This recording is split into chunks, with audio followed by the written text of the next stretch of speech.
Selamat sore, Bung Firdaus Ilyas. Selamat sore, Bung Meldi Hendra. Iya, Kabar sehat selalu? sehat selalu. Politik makin Alhamdulillah. hangat-hangat kuku ya politik ya. Ya, karena kan belum diumumkan, orang masih melakukan penjajakan. Masih ini saling melirik, Bung Meldi. Jadi Sering lirik hangat-hangat ya. tai ayam ini. Iya, Iya. bau-baunya sih kemana ya? Nó juga tai ayam gitu ya. Ada Ah, baunya, ada asap-asapnya dikit. masih curi-curi pandang ya. Betul. Oke. Masih melirik. Kemudian masih bertukar kertas ini istilahnya. Lirik kiri, lirik kanan, tapi belum pasti nih barang. Hari ini kita bahas Gibran, Bung Firdaus. Ya, ada dua Hmm, sisi yang menarik dari Gibran. Pertama, dia anak muda. Tentunya kita akan dukung banget nih anak muda masuk di kancah di kancah kepemimpinan nasional. Tapi di lain pihak ada politik dinasti di situ ya. Nah ini eh, dua sisi yang bertolak belakang yang kita harus hati-hati nih. Bagian mana yang mau kita eh, munculkan gitu ya, Bung Firdaus. Nah Gibran ini saya kira perlu kita amati juga. Dia eh, selama dia wali kota di Solo gitu ya. Kemudian juga pernyataan-pernyataan dia tentang kepemimpinan nasional. Nah, ini yang perlu kita cermati dan bagaimana kita memposisikan diri terhadap Gibran ini, Bung Firdaus. Ya, kalau kita lihat ya, di antara seliweran nama-nama kandidat baik capres cawapres, terutama yang masih agak bias itu cawapres ya, Bung Meldi ya. Jadi kandidatnya masih banyak, karena juga 3 pasang juga belum definitif ya. Kita tunggu nanti bulan September kalau tidak salah, Bung Meldi ya, Ya, pendaftarannya kalau tidak salah, gitu ya. Nah, dari kemungkinan 3 pasangan calon presiden, sekarang publik lebih banyak melihat kira-kira siapa yang akan menjadi pendamping masing-masing, siapa yang akan menjadi faktor kekuatan, faktor penentu di dalam pasangan capres-cawapres untuk ya, pemilu 2024. Nah, kalau kita lihat Gibran Rakabuming, ini anak sulung, putra sulungnya Pak Presiden Jokowi ya, ya, wali kota Solo saat ini juga mulai banyak mencuri perhatian. Jadi kalau kita bicara mencuri perhatian dalam paling tidak dalam konteks namanya mulai diperhitungkan di beberapa survei yang dilakukan oleh lembaga survei atau podcast hmm, gitu ya. hmm, Dan kalau kita lihat dalam beberapa bulan terakhir, itu persentasenya sudah semakin tinggi ya, sudah di atas 5% ya. Ya, ya, walaupun belum masuk 3 besar ya, seperti beberapa yang masuk 3 besar seperti Erick Thohir, kemudian Sandiaga Uno, atau di awal juga Pak RK juga masuk dalam 3 besar, begitu ya, gitu. ya, Tapi potensinya potensinya semakin dilirik orang, begitu. ya, Nah, kalau kita lihat dalam konteks ini, ya tadi Bung Meli sudah mengatakan bahwa Gibran Rakabuming ini mewakili 2 hal yang saling bertolak belakang. Tanda kutip ya, satu dia anak muda punya potensi, dia punya kapasitas, ya kalau kita bilang kapasitas yang masih bisa diasah gitu ya, karena dia ya, umurnya masih di bawah 40-an, itu kelahiran 87. Nah yang kedua, Gibran ini juga tidak terlepas dari sosok bapaknya, seorang presiden saat ini. Artinya kalau kita bicara apapun langkah Gibran, hmm, siapapun yang mengendorse dia atau memajukan dia, itu juga harus memperhitungkan apakah ini juga membangun kultur demokrasi yang sehat atau tidak, begitu. Jadi apakah ini juga akan memunculkan, memperkuat politik dinasti atau tidak. Jadi kalau Bung Meldi lihat tadi 2 pisau analisisnya, saya menambahkan satu lagi, Bung Meldi, begitu ya, ya.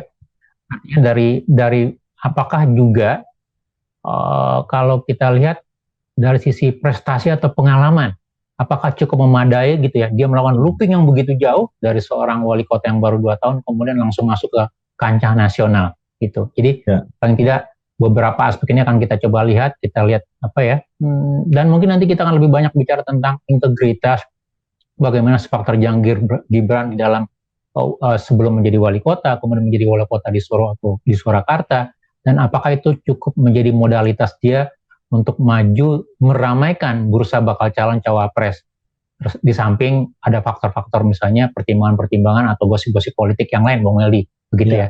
Jadi begitu paling tidak kalau kita lihat untuk konteks Gibran, Bung Meldi. Ya, kalau kita lihat dari suara pemilu di pemilihan wali kota di Solo kemarin, suaranya cukup signifikan, Bung Firdaus ya. Betul. Kemudian Ya, dia membuat program-program yang monumental di Solo. Jadi setelah dia terpilih itu juga luar biasa gitu ya, dari macam-macam ya, dari olimpiade disabilitas segala macam ya, dia melakukan itu. Kemudian juga bagaimana dia menggenjot pariwisata ya, pariwisata MICE ya. MICE ini kan bagaimana seorang wali kota menaikkan menggerakkan roda ekonominya lewat pertunjukan atau acara-acara yang ada di Solo itu sampai sekarang kan terus-terus ada ya. Nah, ini saya kira Solo Carnival semacam ya. ya, prestasi-prestasi ini juga bisa kita anggap ini Gibran bolehlah punya punya langkah-langkah yang di awal kelihatannya luar biasa, Bung Firdaus. Ya, jadi kalau kita lihat dalam beberapa langkah awal ya, ketika dia dicalonkan lewat PDIP kemudian terpilih secara cukup mayoritas ya, sangat tinggi suaranya memang, gitu, Ya. menjadi wali kota Surakarta 2021, di awal 2021. Nah, kemudian Gibran nampaknya memang dalam, ya paling tidak sampai saat ini ya Bung Meli, kalau kita lihat kiprahnya memang dia mungkin mencontoh apa yang dilakukan di awal-awal, termasuk juga sampai saat ini masih dilakukan oleh Presiden Jokowi gitu ya. Iya. Gaya-gaya yang spontanitas, yang belusukan gitu ya, yang agak selengean gitu. Dan karena dia masih muda gitu ya, maka inovasi-inovasi muda, ya inovasi anak muda lah, gaya-gaya apa ya, ya sesuatu yang baru, sesuatu yang selama ini tidak ada dalam pemerintahan yang konvensional itu muncul gitu. Dan saya pikir itu salah satu nilai plusnya begitu ya. Tetapi kita juga harus lihat Bung Meldi gitu ya, dalam konteks dia sebagai wali kota Solo gitu ya, ada beberapa indikator atau rekam jejak yang kita lihat gitu. Paling tidak kita ambil contoh, dan ini kita banyak gunakan untuk beberapa calon kandidat yang lain, baik capres ataupun cawapres, bahwa dalam penilaian integritas gitu ya, Solo merupakan salah satu kota dengan nilai integritas yang tinggi. Jadi untuk tahun 2021, termasuk juga 2022. Jadi 2021 kalau tidak salah itu Solo, itu skor integritasnya nomor 1 untuk daerah tingkat kabupaten kota kalau tidak salah ya, atau bahkan untuk seluruhan tingkat pemerintah daerah begitu. Jadi nomor 1 itu Solo, Surakarta. Dan tahun 2022 itu dia juga masuk 5 besar kalau tidak salah peringkat 2 gitu ya. Dan itu memang salah satunya mungkin karena memang sebelumnya sudah ada dibangun oleh wali kota sebelumnya, tapi itu juga dipertahankan atau diperbaiki atau tetap didorong oleh wali kota berikutnya. Artinya apa? Gibran paling tidak bisa menjaga gitu ya, ranah atau aras integritas atau pelayanan di wali kota atau di seluruh ASN di Solo begitu. Sehingga itu dibuktikan dengan hasil penilaian oleh KPK. Nah, yang kedua juga kalau kita lihat dalam performa APBD ya, saya pikir APBD Kota Solo juga cukup baik ya.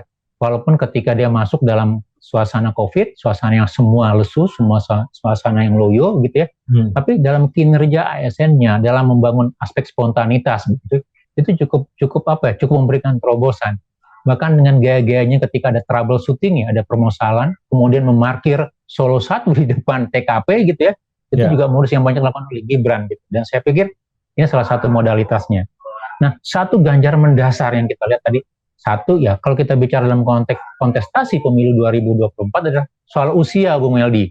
Jadi nanti 2024 Gibran ini belum masuk 40, sementara di Undang-Undang Pemilu itu minimal 40 gitu. Dan ini yang banyak diperdebatkan, banyak diprotes juga oleh beberapa aktivis atau penggiat hukum gitu ya, bahwa karena kalau kita ingat kan ada salah satu partai politik gitu ya, pendorongnya Gibran atau juga pendukung Pak Jokowi yang melakukan judicial review ke MK untuk melihat kembali batasan usia 40 menjadi mungkin diturunkan menjadi 35 atau 30 begitu ya, PSI begitu ya gitu. Dan ini dianggap sebagai salah satu langkah kuda tanda kutip untuk memuluskan pencalonan Gibran sebagai salah seorang kandidat cawapres 2024. Ya, ini usia 40 ini usia psikologi tentang kebijaksanaan. Jadi orangnya bijak atau apa ya. Jadi usia mature dari seorang dewasa gitu ya. Dan saya tidak tahu banyak patokan 40 ini, tapi mungkin nih patokan 40 ini bisa secara hukum ya, dengan hukum kan ada tinjauan sosiologis, Bung Firdaus. Nah, secara sosiologis Indonesia mungkin angka 40 ini memang angka untuk menganggap orang udah mulai bijak gitu ya. Nah, ini yang coba dilempar ke MK ya. Nah, kita lihat nanti MK analisisnya apa. Nah, kita terbuka saja ya untuk dia nanti membuka untuk usia di bawah 40 ya. Kita berharap juga tokoh-tokoh muda yang lain bisa masuk juga, Bung Firdaus. Jadi kompetisinya juga makin besar gitu ya. Nah, ini yang kita harus cermati juga. Di samping itu memang Gibran ini yang ya kalau dia bisa masuk di usia segitu nanti sebagai wapres ya, kita juga ingat dengan pemilihan presiden wakil presiden Filipina misalnya ya, itu juga anak presiden ya, dengan juga dengan politik dinasti Marcos Senior dengan anak presiden sebelumnya gitu ya. Ini juga menunjukkan problem-problem sosiologis di kita bahwa kecintaan orang terhadap tokoh tertentu itu mempengaruhi juga kecintaan terhadap figur tertentu di keluarganya gitu ya. Nah ini yang diturunkan nanti ya. memberikan bias nanti di pemilihan-pemilihan Gibran. Gibran sebagai seorang pemimpin politik yang mumpuni kita oke. Tapi Gibran sebagai dinasti politik kita bilang no gitu ya Bung Firdaus. Iya betul. Jadi memang yang kita akan coba dorong sebenarnya dalam Pilpres 2024 adalah sesuatu yang lebih bisa dinilai, sesuatu yang lebih ada indikatornya, baik itu kinerja, rekam jejak gitu ya, termasuk juga keberpihakan begitu.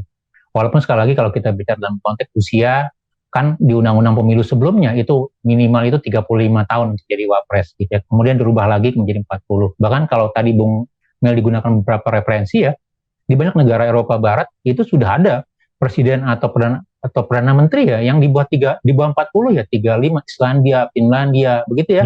Yang notabene perempuan di bawah 40 misalnya, itu sesuatu juga yang mengatakan kalau kita bicara maturitas, kebijaksanaan, kewisdoman gitu ya, itu juga bisa didapat ya mungkin lebih mudah lagi. Artinya kalau memang timnya solid gitu ya, didukung oleh juga masyarakat dan segala macam, saya pikir why not.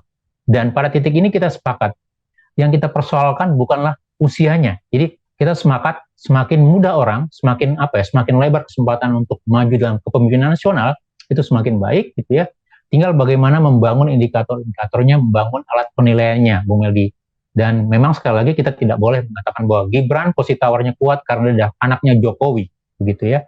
Gibran seharusnya dilihat dari prestasi kerjanya, termasuk apa yang disampaikan, apa yang didapat di Solo atau Surakarta, atau dalam track record dia di dalam membangun usaha ketika dia masih muda. Artinya bagaimana kinerja dia, bagaimana etikanya, bagaimana tata nilainya, bagaimana integritasnya, salah satu nilai untuk kita gitu.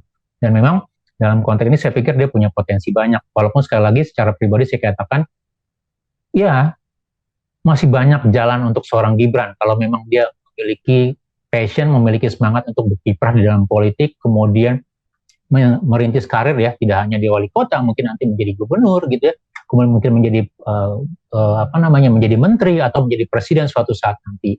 Artinya apa?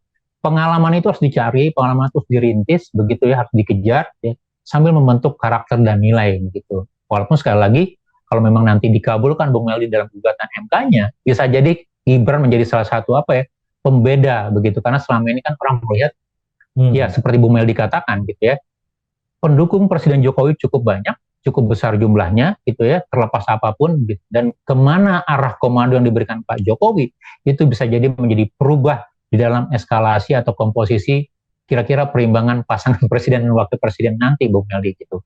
Dan kira-kira ini akan diarahkan kemana, itu yang menarik untuk dilihat di dalam skema-skema berikutnya, Bung Meldi. Ya, demokrasi Indonesia adalah demokrasi terbuka, Bung Firdaus, walaupun masih banyak miss-missnya ya. Tentunya kita berharap demokrasi yang terbuka ini menjadi sebuah pasar pemilihan yang terbuka. Saya kira ada orang mendorong Gibran, silahkan aja masuk di pasar yang terbuka, dan saluran-saluran informasi di Indonesia juga sangat terbuka. Ini juga ujian perlu kita dorong juga sebenarnya. Iya. Yang ketakutan orang adalah misalnya politik dinasti. Saya tidak terlalu mengkhawatirkan itu. Artinya begini, kalau MK dengan pertimbangan kematangannya, dasar hukumnya, hak berpolitik begitu, kemudian mengkabulkan atau tidak, itu persoalan dari pilihan kita berikan kepada hakim-hakim di MK begitu ya. Ketakutan saya adalah misalnya karena kita sudah bagian dari partai politik, kemudian menegasikan hak orang untuk maju. Itu satu. Nah kemudian yang kedua, ketakutan saya adalah ya, jangan sampai nanti dalam pemilu Pilpres 2024 begitu ya, ada intimidasi atau ada rekayasa, ada pengerahan tertentu gitu yang terstruktur, sistematis dan segala macam, mendorong orang untuk memilih kelompok tertentu atau calon tertentu. Itu yang kita protes begitu. Kalau misalnya kesempatan diberikan kepada anak muda dan kemudian dia dipilih oleh banyak orang, itu persoalan lain gitu ya. Artinya ya kita harus hargai itu sebagai sebuah proses demokrasi. Tetapi kalau itu dibangun dalam intimidasi, dibangun dalam rekayasa misalnya, itu yang kita protes, itu yang kita tidak suka, itu yang kita tidak terima, Bung Meldi. Jadi saya pikir kesempatannya terbuka, silakan saja begitu ya. Siapa saja yang mau maju, punya kapasitas, punya kemampuan, punya track record gitu ya, punya rekam jejak. Kemudian kita lihat secara bersama-sama, gitu. Gimana one vote gitu ya, satu orang satu suara, dan itu yang kita gunakan sebagai posisi kita di dalam membangun kebangsaan berikutnya, Bung Meldi. Ini momentum, Bung Firdaus. Seandainya Wapres di bawah 40 bisa gol, dan juga nanti Pres bisa gol juga ya. Nanti tadi di tahun ke depan anak muda akan berlomba-lomba untuk menjadi presiden dan wakil presiden kan. Ini pintu yang sebenarnya mungkin dibuka hari ini, dan di masa depan ini sebuah potentiality atau sebuah kesempatan yang sangat besar, Bung Firdaus. Satu itu, yang kedua adalah menjadikan politik gitu ya sebagai wahana yang semakin menarik buat anak muda gitu, ajang untuk mengaktualisasi diri. Jadi kalau kita lihat politik itu identik dengan orang tua, dengan orang yang tidak ada kerja gitu ya, orang yang mencari sesuatu di sana gitu secara singkat, secara cepat. Nah, politik kalau memang memberikan akses atau kemudian kepada generasi muda, kemudian memberikan budaya yang baik, budaya yang penuh integritas yang bisa dikelola secara rasional, secara inovatif, secara sehat, maka dia akan menjadi ajang di mana ya artinya orang akan semakin tertarik untuk terjun kepada politik, kemudian melihat politik sebagai sebuah mekanisme aktualisasi, sebagai bagian dari partisipasi kepada pembangunan. Saya pikir ya suatu opportunity, suatu tantangan, Bung Meldi ya. Jadi saya pikir ya kita lihat saja seperti apa nanti prosesnya berjalan begitu. Terima kasih, Bung Firdaus. Sama-sama, terima kasih Bung Meldi, tetap semangat. Salam Indonesia bersih. Salam Indonesia bersih.